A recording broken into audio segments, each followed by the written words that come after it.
It's 2 inches the morning. Your dog has a perfectly good bed across the room. You bought it yourself. It's soft, it's warm, it's probably better than yours.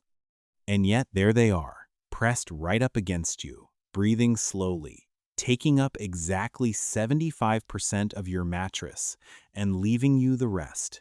You've probably told yourself it's a comfort thing, maybe warmth, maybe just habit, but neuroscience tells a completely different story. What your dog is doing right now, every single night, is one of the most profound things one living creature can say to another, and most owners never realize it.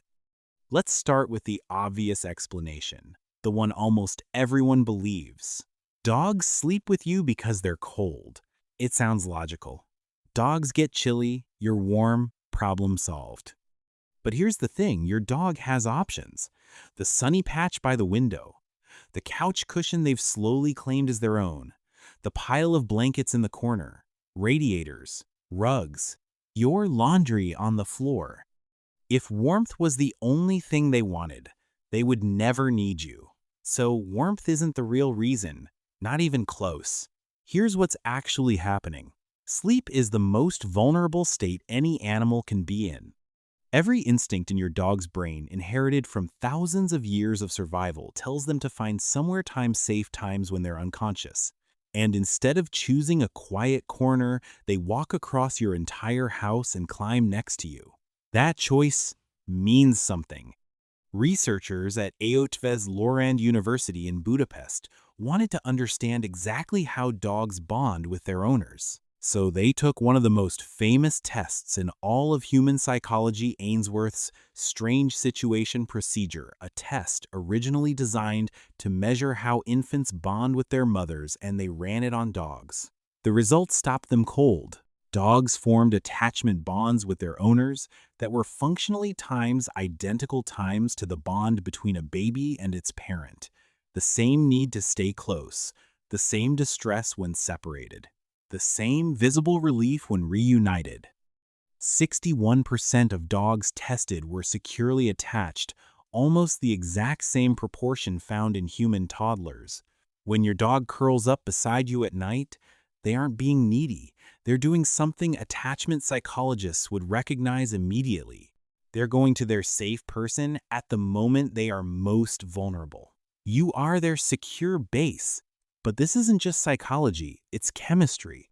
In 2015, a research team at Azabu University in Japan published a study in Times Science, Times, one of the most respected scientific journals in the world. They brought in 30 dog owner pairs and measured something specific, oxytocin levels. Oxytocin is the neurochemical your brain releases when you feel deeply bonded to someone. It's the same molecule that floods a new mother's brain when she holds her baby for the first time. Researchers call it the bonding hormone. But here's the strange part. What they found was extraordinary. When a dog gazed into their owner's eyes and the owner gazed back, both times of them experienced a simultaneous surge in oxytocin across species. At the same time, the dog's levels rose. The owner's levels rose, which made the dog want to keep gazing, which released more oxytocin, which made the owner feel even more connected, which made them hold the gaze longer. A self-reinforcing loop. Between two different species, they tested the exact same interaction with wolves raised by humans. No loop, nothing. This didn't happen by accident. It co-evolved specifically between dogs and humans across thousands of years of living side by side. And physical contact amplifies it. Just 10 minutes of petting your dog produces measurable drops in cortisol, your stress hormone, in both of you. Now, imagine what 8 hours of sleeping pressed together does to both of your nervous systems. Here's a question most people never think to ask. When did dogs and humans start sleeping next to each other? The answer is, basically from the very beginning. Dogs are the only animal domesticated before agriculture, before farming, before cities, before written language.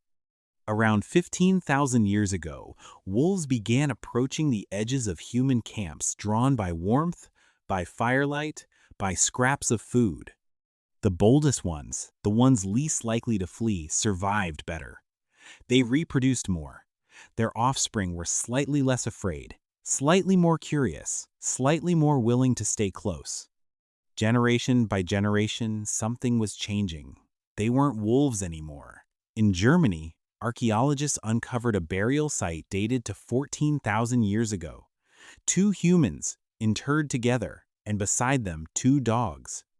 But one detail changes everything. One of those dogs had survived canine distemper, a disease that, without care, kills within weeks. This dog had been nursed through its illness times, actively cared for times for over a month, by a human 14,000 years ago. These weren't working animals, they were family, and geneticists have since discovered something that makes this even more striking.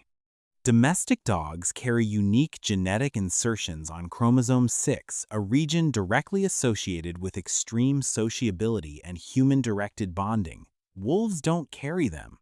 Dogs were shaped, at a genetic level, to want to be near us, to seek us out, to stay close. When your dog climbs into your bed tonight, they're not doing something unusual. They're doing something that's been selected for across 150 centuries of shared history. Think about what sleep actually is from an evolutionary standpoint. You're unconscious, unaware, completely unable to defend yourself. For most of human history, that kind of vulnerability was genuinely dangerous, and the solution for humans and dogs alike was the same. Don't sleep alone. Across nearly every traditional human culture, people slept in groups. Communal sleep wasn't a sign of poverty or lack of space. It was the default. The isolated solo bedroom, sealed off in the dark, is a remarkably modern invention. Your dog's instinct to sleep near you isn't strange. It's ancient, and it mirrors your own deepest wiring in ways you may not have recognized. When your dog presses against you in the dark, their nervous system is registering something important.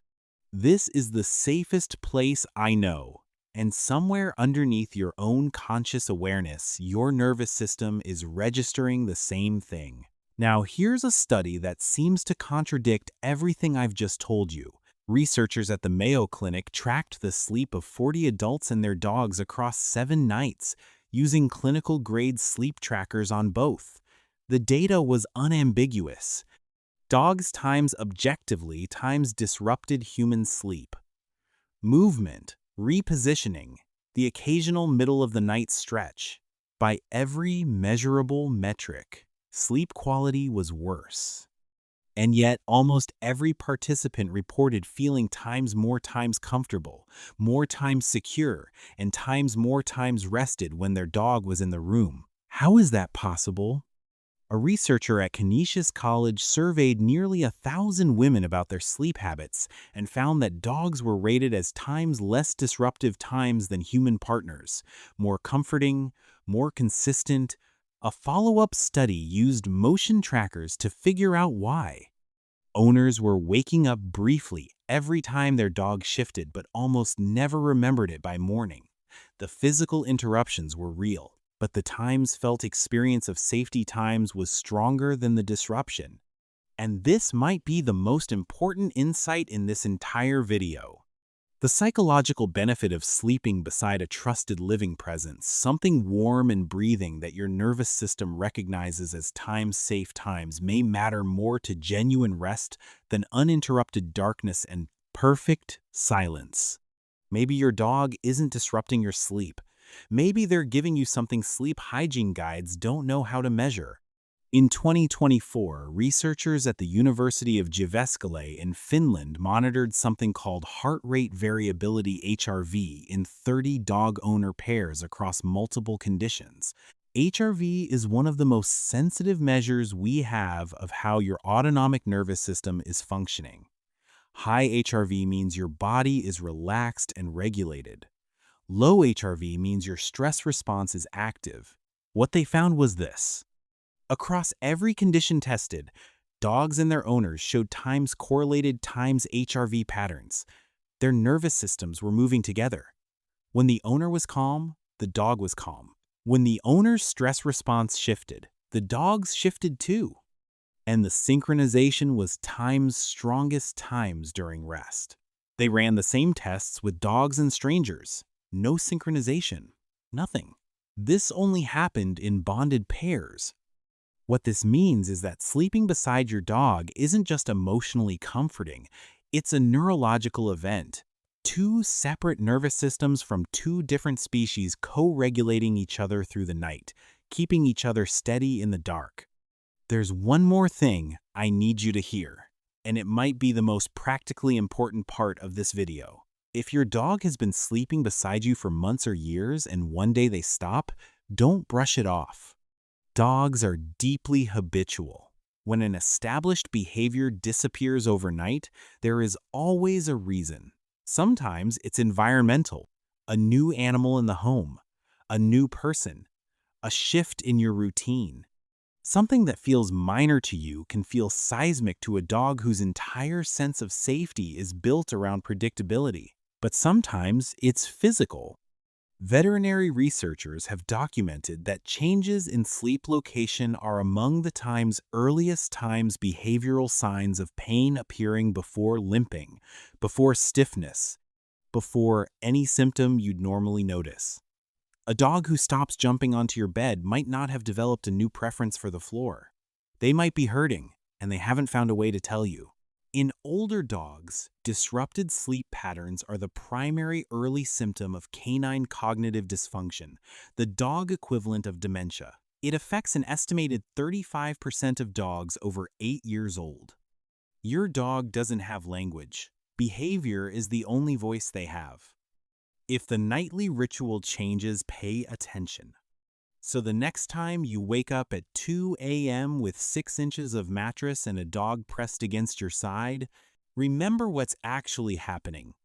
Your dog walked past every other warm, quiet, comfortable place in your home, and they chose times you. Not out of habit, not because they were cold. Because 15,000 years of shared evolution, a neurochemical bonding loop that no other species on Earth shares with us, and an attachment system built to mirror the deepest bonds in human psychology all converged on one quiet, simple truth. Sleeping beside you is the safest place in their world. And the science says it might be doing something for you too. If this changed the way you see your dog, subscribe to this channel. We go this deep every single video. And drop a comment below. I want to know where your dog sleeps tonight. And if you want to understand why your dog stares times at you with those eyes, that's next. And the science behind it is even stranger than you'd expect.